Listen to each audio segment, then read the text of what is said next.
All right. Well, thanks, everybody. Thanks for joining us today. Today, we're going to be going over the Greater Phoenix Metro market stats, housing market stats for the week ending today and the week prior. So let's get right into those numbers. 37 days closed on market. We have a 0.87 month supply. Our absorption rate is over 110 at 114. We have an average list price this past week at $776,000. An average sale price that dropped significantly, $542,000. And our list price to sale price retention. Yeah, I thought last week at 107, that was a little aggressive for a number, but it was an anomaly. At least this week we're back down to 100, so that's a good sign. 5,885 listings is all we have in the MLS right now.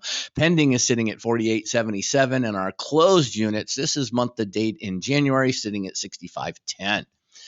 New listing activity, well, you know what? This past week was better. 2,027 listings, not quite the 2,400 we're looking for each week, but certainly did help. I know 5,885 listings isn't all that much, but can you imagine what that would have looked like if we'd only done 1,500 listings?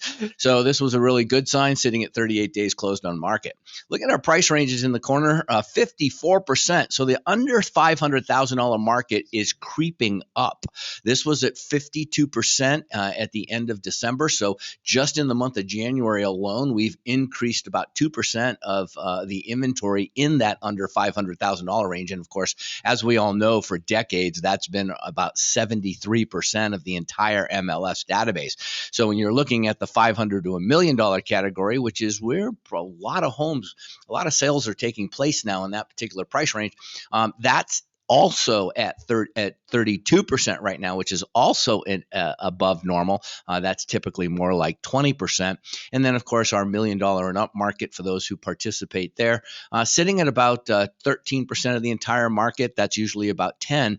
But again, I have to exclaim 105 days on market as an average for that $1 million up market. That number used to be well into the 240s. So again, that even the $1 million and up market is exceptionally brisk. Well, what makes us able to read the statistics? What makes us an expert? The ability to compare. So let's take a look at how we compare. The sheet was designed specifically to give any viewer the opportunity to understand what the numbers are and what the trends are. So in the very center of the column of the page, you'll have 2019 SW. That's the same week that we're reporting on, reflecting back to 2019. The column to the left is actually a salmon color. That represents the 2021 number. And then, of course, the two columns to the left is week over week. And then again, sliding your eyes way to the right, we did this last week, but you've got your month over month analysis, which is your blue column. So very easy to really try to read and understand. So let's just kind of start right at the top. 2027 is what we finished with this past week, up from 1,959 the prior week. But again, the purpose here is to look at those goldenrod in that salmon column in the middle, and you'll see 2,100 listings were taken in 2019, a very boom market. But look at 2021, only 562 listings were taken. So we're significantly ahead of that number.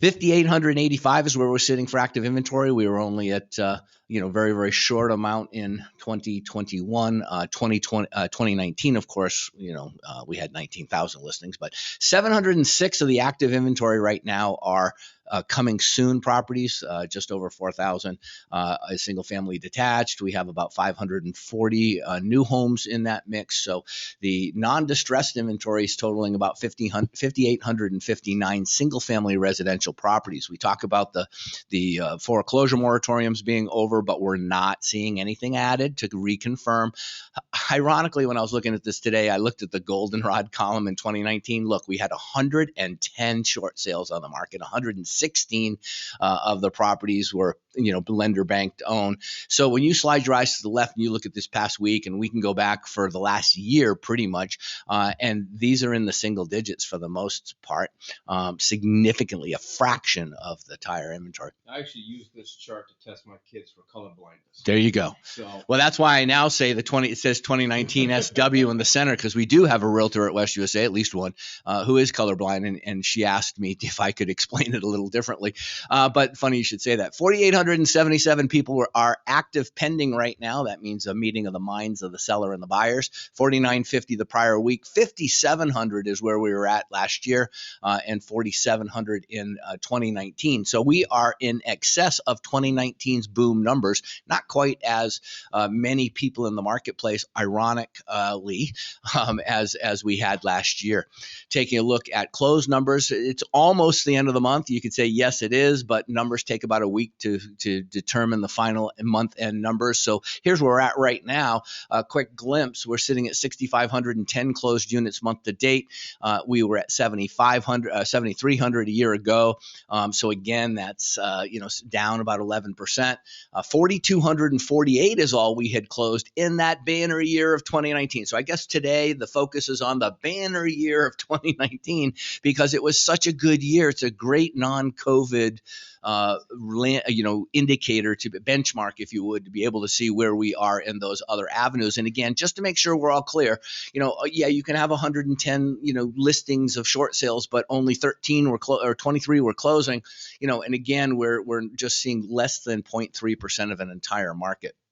Months supply is still pretty strong. Look, we had 4 months supply out in 2019, but we've had only a 0.7 month supply last year. So to be closer to the 1 month supply, that's actually really strong. That's meaning that we're doing okay right in that situation. List prices at 776. Buyer average sale prices, that's the one that dropped this past week. It went from 581,000 down to 542. Excuse me. So if you're the kind of person that's looking at average sales prices or even median sale prices for that matter, and you're saying, oh my gosh, that's about the value of every average property out there, well, then you're just basically saying every average property just took a 6% hit. But the reality is that's not the case. This is just take the number of closings, divide it by the number, by the total dollar volume, and it tells you what your average sales price is. So this is not your appreciation. This is just the difference in the sales price year, month over month. Taking a look at the final numbers down at the bottom, days on market were still brisk. We did creep up into the 40s, which was nice, which was similar to last year. But we were in 65 days on market back in 2019. And to be quite honest, that's what we need to get back to.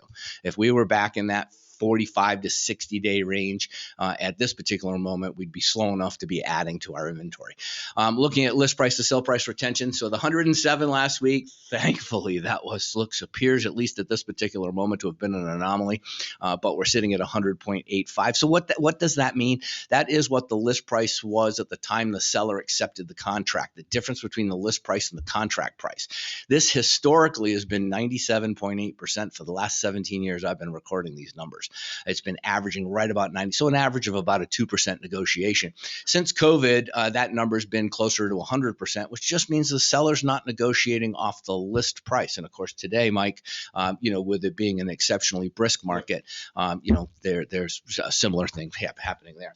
All right, and so these are the different ways you can find us. Alexa Flash Briefings. Just tell Alexa to turn on your West USA Realty Market Analysis. You'll come to you every Monday.